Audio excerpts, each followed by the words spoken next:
Hi and welcome, it's Dr. Berry. Today I want to talk to you guys about something that may be on a lot of your minds, and that is I messed up. Over the holidays, I ate the wrong things, I ate too much of the wrong things, I messed up my intermittent fasting, I messed up my ketogenic diet.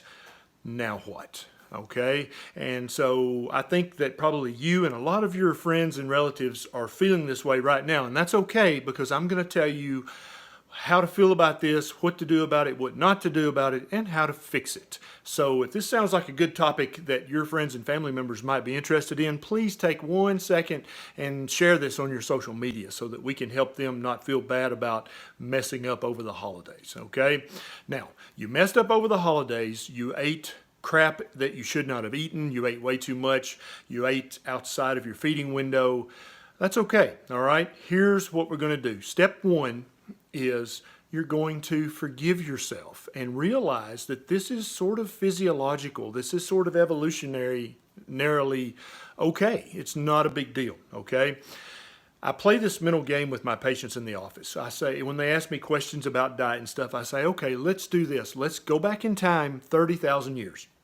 Okay, here we are. We're back in time, 30,000 years. There's your grandmother, your grandfather, times 250 or 300 generations. What did they do? How did they eat? How did they live? And that's really what we're trying to base all of this on, because our DNA is exactly the same as their DNA. It's no different. The DNA is the same. What's changed is our diet. That's why we have epidemics of obesity and inflammatory disease and autoimmune disease and type 2 diabetes, is because of our diet, okay? So when you go back in time, did they eat just huge amounts of carbs and starches and sugars every day? No, they did not. They very seldom did that. That's why they were all lean and healthy, and unless they got eaten by a saber-tooth or they fell off a cliff or they drowned in the river, or they succumbed to some infection, they lived to ripe old ages and were very vigorous late into life. That's what we're trying to do, is mimic their good health and their vitality. So once a year, every year or two back then, they would come upon a honey tree, right? And what do you think they all did? They ate all the honey that they could hold. I guarantee you they did that because it tastes so good. And they laid around the honey tree in a sugar coma for 3 or 4 days. But that happened once a year, right? And then if your ancestors lived in temperate climates, basically not near the equator at all, then in the fall season, the fruit all got ripe at the same time. And so there was all this sweet, tasty fruit hanging on the trees. What do you think your ancestors did with that fruit? They ate it. That's exactly right. They ate as much as they could hold, and they gained weight so that when the winter came, they didn't starve to death, okay? So what you did over the holidays is something that's been happening for thousands and thousands of years. You ate as many carbs, as many sugars and starches as you could hold. So what I don't want you to do is feel bad about that or feel guilty about that. That's not that big of a deal. Now, if you're doing that every day, that's a big deal, and that's going to lead to inflammation and disease, type 2 diabetes, autoimmune diseases. It's going to lead to all that if you're doing that on a daily or almost daily basis. But if you just did that over the holidays, forget about it. Forgive yourself. Move on. Act like it didn't happen.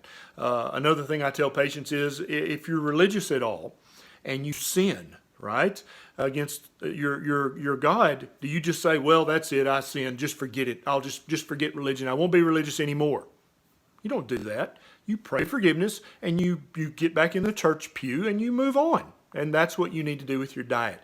You had a good holiday, you enjoyed good food with your family. Now it's time to get back in the saddle, as I say, and forget about it. It's no big deal. It's just like 30,000 years ago when they found the honey tree.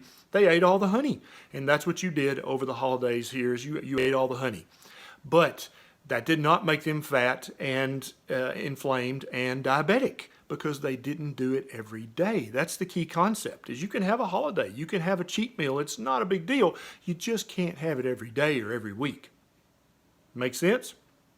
So forgive yourself and get right back on your intermittent fasting schedule. Get right back on your ketogenic diet. Get right back on your paleo or primal diet. Act like it never happened. Because in the big picture, cheating one day like that really has no meaningful effect on your health at all. It has no meaningful effect on your hemoglobin A1C, on your blood sugar, on your insulin level. It's no big deal. So stop feeling guilty right now. I'm talking to you. Stop that. Stop feeling guilty. Get back on the horse and act like it never happened. Now, if this message of encouragement and hope helped you to see the bigger picture, which is what we're really going for here, then please take a moment and hit the subscribe button and hit that little bell beside the subscribe button, because that way every time I get a bright idea, you'll be one of the first to know. And if you have a family member or a friend who needs these words of encouragement and to know that it's no big deal if you cheated over the holidays, it's not a big deal at all, share this on your social media. This is Dr. Berry. I'll see you next time.